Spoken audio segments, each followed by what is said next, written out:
ఇటీవల తెలంగాణ రాష్ట్రంలో drugs rocket ముఠా ఒకటి బయటపడిన సంగతి తెలిసింది.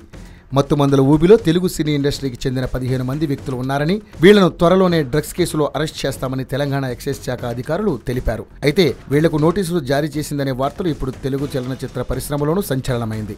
ఈ వార్తలపై తెలుగు సినిమా పెద్దలు స్పందించారు. డ్రగ్స్ కల్చర్ను ప్రోత్సహించేది లేదని మీడియా ముందు స్పష్టం చేశారు. డ్రగ్స్ విషయంలో ప్రభుత్వం, పోలీసులు ఎంతో సంయమనంతో వ్యవహరిస్తున్నారని, యూత్ వీటికి దూరంగా ఉండాలని కోరారు నిర్మాత డి సురేష్ బాబు. ఇక స్కూల్, ఐటీ కంపెనీలు ప్రతి చోట ఈ డ్రగ్స్ కు బానిసలుగా మారారన్న నిజం నమ్మలేకపోతున్నాను అన్నారు. వీళ్లకు డ్రగ్స్ సప్లై చేసేవారిని వెంటనే పట్టుకోవాలన్నారు.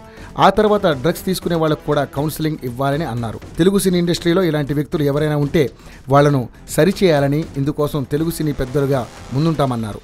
సమాజంలోనూ చిత్ర పరిశ్రమలోనూ 0.001% మంది డ్రగ్స్కి బానిసలయ్యారనే వార్త విచారకరం.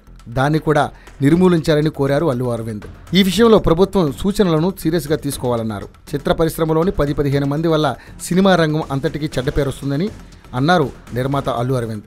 దీనిపై వాళ్లంతా ఆలోచించుకోవాలన్నారు. తొలిసారి డ్రగ్స్ ను టేస్ట్ చేయాలనుకుని తర్వాత వాటికి బానిసలై జీవితాలను నాశనం చేసుకుంటున్నారని అభిప్రాయపడ్డారు. అసలు డ్రగ్స్ ను టేస్ట్ చేయకుండా ఉండటమే ఉత్తమం అన్నారు వీళ్లు.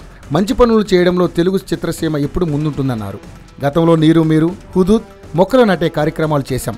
ఇప్పుడు డ్రగ్స్ మహమ్మారిని తరిమేయాలని అనుకుంటున్నాం. తెలుగు చిత్ర పరిశ్రమలో 30,000 మంది కార్మికులున్నారు. వాళ్లలో 0.001% మంది డ్రగ్స్ వాడడం వల్ల ఆ ప్రభావం అందరి మీద పడుతోంది. దీనికి పరిష్కార మార్గం ఆలోచించే ప్రయత్నంలో ఉన్నామన్నారు మా అధ్యక్షుడు శివాజీరాజా.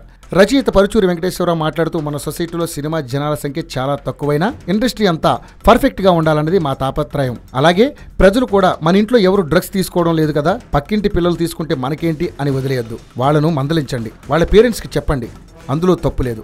వాళ్ళు మన పిల్లలే అనుకుని ముందడుగు వేస్తే సొసైటీ నుంచి డ్రగ్స్ మహమ్మారిని తరిమేయవచ్చన్నారు.